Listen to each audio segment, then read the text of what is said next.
क्या आप कभी ऐसे कमरे में ठहरे हैं जहां से कोई वापस ही नहीं आया? ये कहानी सच्ची है और आज तक उस कमरे का दरवाजा फिर कभी नहीं खुला। ये घटना 2016 की है। अमेरिका के नॉर्थ कैरोलिना राज्य में एशविल नाम के एक छोटे से शहर के पास। वहीं एक पुराना बुटीक होटल था, द रेवनवुड इन। उस होटल के एक कमरे को लेकर लगातार शिकायतें आ रही थीं। कमरा नंबर 313। किसी ने कहा कमरे में बहुत ठंड है, हीटर ऑन होने के बावजूद भी। किसी ने कहा दीवारों से कोई फुसफुसाता है और बिस्तर के नीचे से खरोंचने की आवाज आती है। एक आदमी तो रात में चीखते हुए उठा। उसे पूरा यकीन था कोई पूरी रात उसके बिस्तर के पास खड़ा उसे देखता रहा। होटल स्टाफ ने इन बातों को नजरअंदाज कर दिया। कहा पुरानी बिल्डिंग है, हवा चल रही होगी या शायद कोई सपना देखा होगा। लेकिन फिर एक रात अमंडा नाम की एक महिला उस होटल में आई।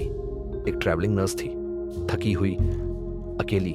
उसने कहा मुझे एक शांत कमरा चाहिए और उसे दे दिया गया। रूम 313 सीसीटीवी फुटेज दिखाता है। अमंडा रात 9:13 पर अपने कमरे में जाती है और उसके बाद वो कभी बाहर नहीं आती। अगली सुबह हाउसकीपिंग ने दरवाजा खटखटाया। कोई जवाब नहीं मिला। चाबी से दरवाजा खोला गया। अमंडा गायब थी। उसका सूटकेस वहीं रखा था। फोन चार्ज हो रहा था।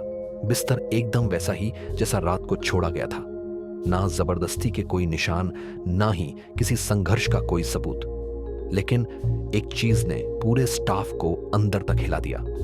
बाथरूम के शीशे पर धुंध में लिखा था शी इज माइन नाउ। अब वो मेरी है।